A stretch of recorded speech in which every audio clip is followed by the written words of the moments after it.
back to my channel, The Parenting Millennial.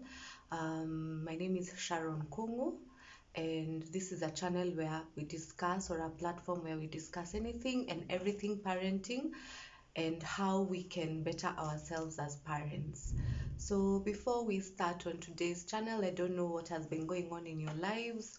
I'm just hoping that everyone is okay, their families are doing well, that you guys are keeping safe, especially during this period of COVID and everything that's happening in our country, even in terms of, I don't know whether you've been hearing the cases of children abduction that are happening all over the country.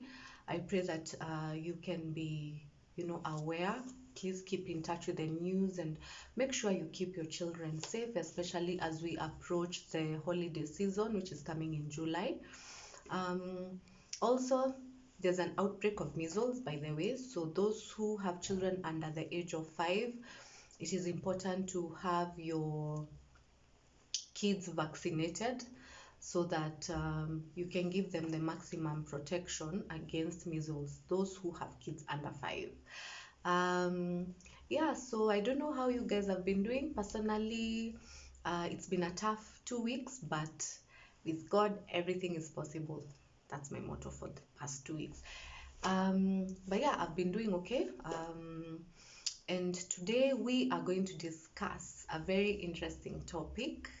It is one that really affects us as parents, and more so as married couples who are parenting. And that is parenting while going through marital conflict. So marital conflict, this is a tough one. You might think that when you're going through challenges in your marriage, especially when you have children, that it only affects you and your spouse. But I tend to think it also affects your children, depending on how you interact with your children, especially during that period when you are experiencing the conflict. Whatever it may be, marital conflict appears in many different ways. It can come through finances, intimacy. It can come through differences in your opinions about how to raise your children, lack of communication. There are so many, it's such a wide variety. Infidelity, there are so many different things that can cause marital conflict. However, what makes it more challenging is if you're experiencing marital conflict around children, and how not to involve them in your conflict, because the kids notice when you guys are fighting, when you guys are going through issues. And I feel like it's very important for us to shield them from whatever is happening on between us as spouses. So for us, or rather for me, how I deal with marital conflict, because I believe it is in every marriage, and how I am learning to deal with it at this point in time, and how we have been dealing with it. The number one thing for me, what I do is to acknowledge that I'm angry. If I'm the one who's angry at my spouse, I acknowledge that I am angry. What comes with acknowledging that you're angry is that once you realize that you're in that headspace, it's very hard for you to act out on your anger, especially with your children, because when you're angry, you tend to be irritated. So the moment you realize that you're angry, you're able to tamper down the anger, and you're able to react to your children in a calm way. So that helps calm you down in terms of how you relate to your children. So number one thing is to accept that either you or your spouse is angry, so that as you relate to your children, you're not going through the emotions and you're not showing them that you're angry. As usual, I've written them down, so please bear with me. If you see me looking down, I'm looking down so that I'm able to give you the points concisely, so that I don't keep rambling and I don't waste your time. Okay, so the number 2 thing is that you need to gauge the magnitude of whatever is affecting the parenting space, especially during the conflict. If the issue is too big, do not try and solve it in one sitting. because you might rush through it, but then the repercussions are you'll bury it. So nothing will be solved per se. So take time to see the magnitude of whatever is causing the conflict. If the issue is too big and cannot be resolved in one sitting, then I think both of you need to agree that that is a headspace you are going to be in at that particular point in time. However hard it may be, it is easier said than done, I'm sure. But remember, these children are looking, to them, they don't really care that you are going through whatever you're going through. Or even if they do, they expect you to be there for them as a parent. So you need to separate these two issues. Yes, your marital issues are making your parenting hard, but at the same time, you remember that your children have not wronged you in any way, and you should give them the love that they deserve. So separate issues. So let's take a case of infidelity, for example. That cannot be solved in one sitting. So you need to decide how you're going to move on. Number one, don't make any major decisions in your anger. Just calm down, give yourself time to cool down, give yourself time to process what has happened, so that even as you make your decisions, not making them in a hurry, you're not making them out of anger. That way you won't affect your children's well-being. So if there's a spouse who needs maybe to step out of the home so that you each can have your own space, especially when there's infidelity or when there's violence. I think those are two major areas whereby maybe one of the spouse needs to step out. Personally, I feel that the spouse who is left should be the primary caregiver. By primary, I mean that should be the parent that the children relate to best. That way you give the children a bit of normalcy and they don't feel like they are being uprooted from their lives, because children don't forget. These are things they will remember, and it can traumatize them. So try and protect them as much as possible. If there are issues that can be solved in that particular time, try, if you're the one who's watching this, try and be the bigger person at that particular time. Put your pride aside. One thing I've come to realize, pride and marriage do not go together. If both of you have a competing spirit, nothing is going to get solved. So one of you has to calm down. One of you has to decide that you need to deal with this in a calm manner. The other thing is also to try and avoid discussing your issues in front of your children. And my husband is really particular about this. Whenever we are having an argument and it seems like the children are there and they're listening, he'll automatically switch to Kikuyu because they're not really that good in Kikuyu, and he'll tell me, I think we can discuss this later, or we discuss this when the children are not here. And I'm learning how to take that as a cue that it's not a must to discuss it now. Yes, you're angry, but give it time. So make sure you are not discussing your issues when the children are there. And if you have to discuss it when they're there, watch your tone. Do not raise your voice. Be very calm. Be very quiet. Be very, just don't show them your emotions. What has worked for us in such a case is we switch to a language they don't understand. I know it's very sneaky and it will not work for long, because our son, the firstborn, has started understanding Kikuyu. So it helps that we have that go-to for now. But then in future, I'm sure we'll have to find something else. So we switch and we try and communicate in something that they can't understand. And also you calm down. If you are not in a headspace whereby whatever is going on cannot be discussed there and then, I think it is important for you to give each other time.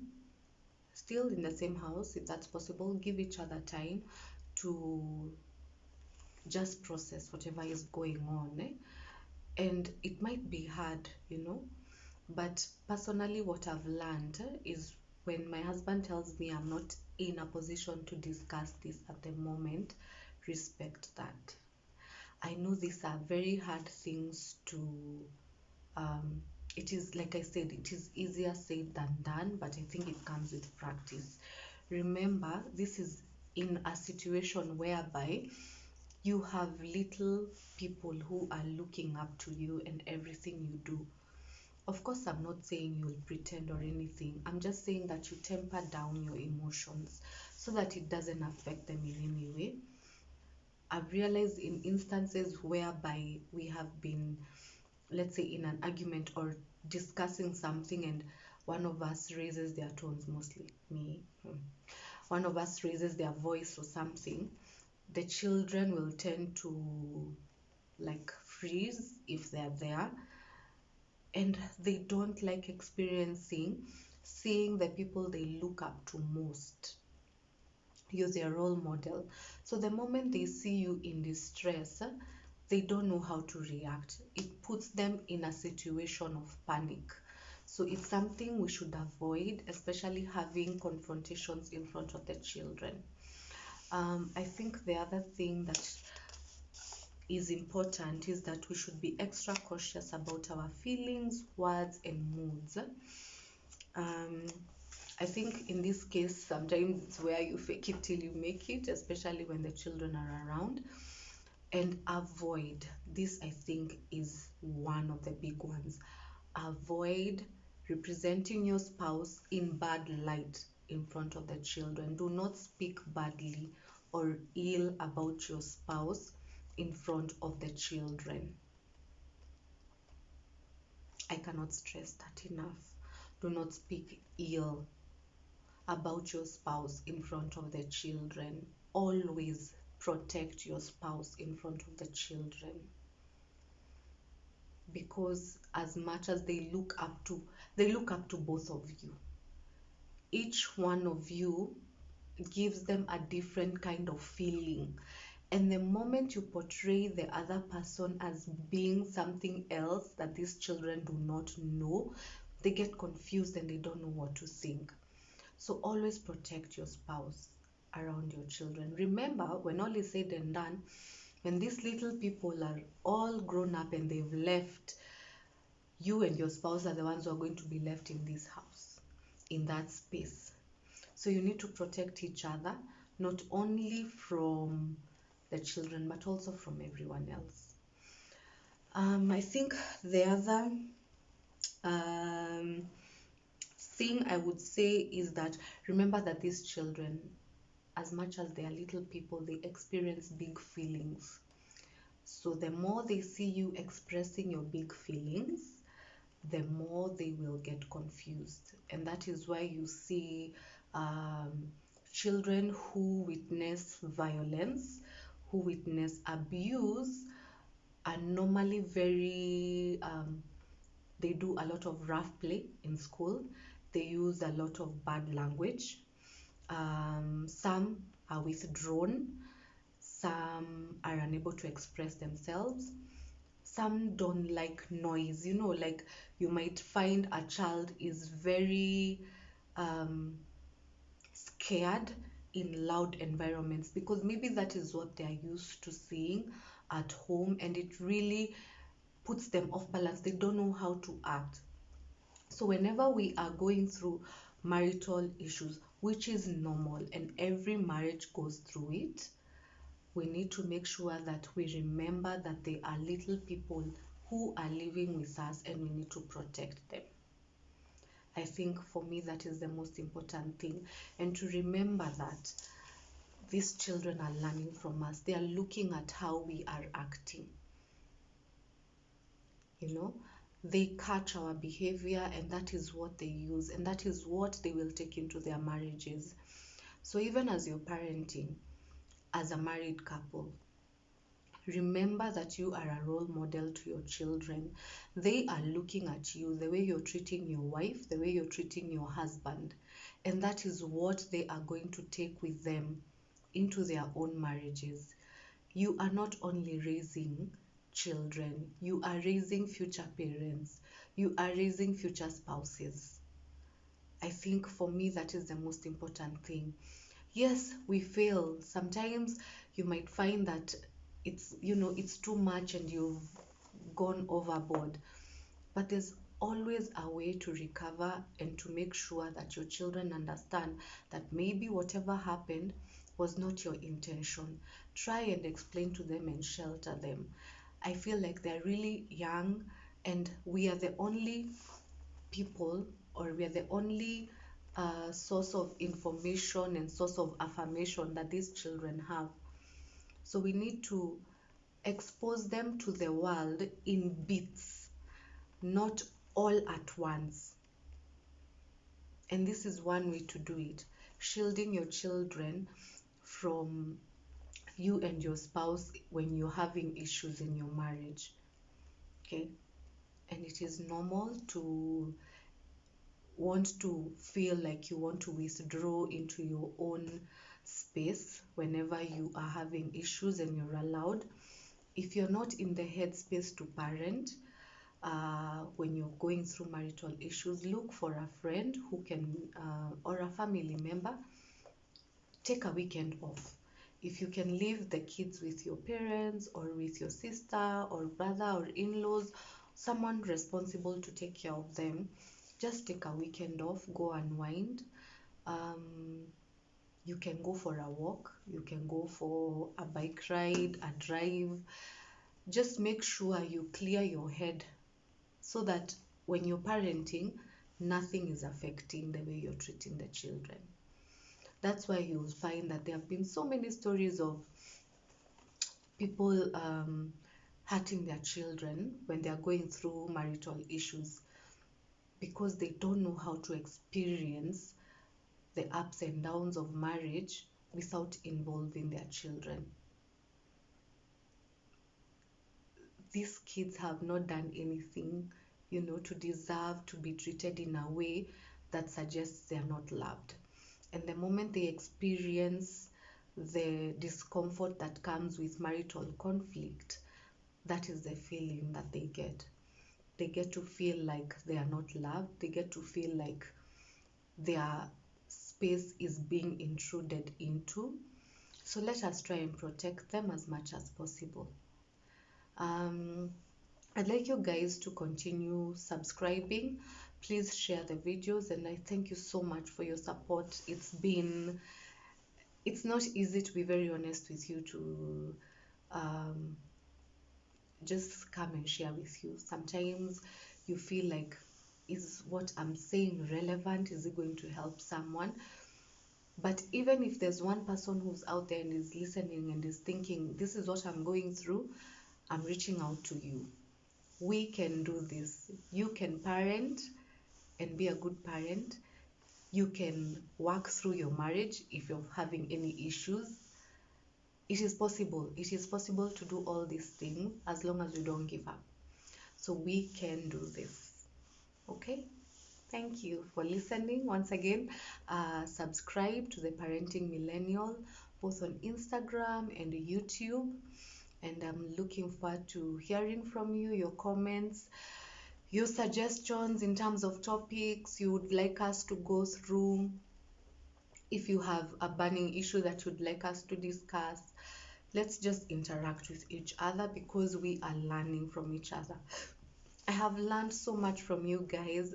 This is the third vlog, and so far I feel like I am stronger as a parent, as a wife, as a mother, and so many doors are opening in terms of the way I parent, and in terms of even my marriage and the way I look at things differently. So this platform is meant for us to share. So feel free to even just DM me if you have a question or anything that you would like us to discuss. Thank you so much. Please go ahead and share and like the video.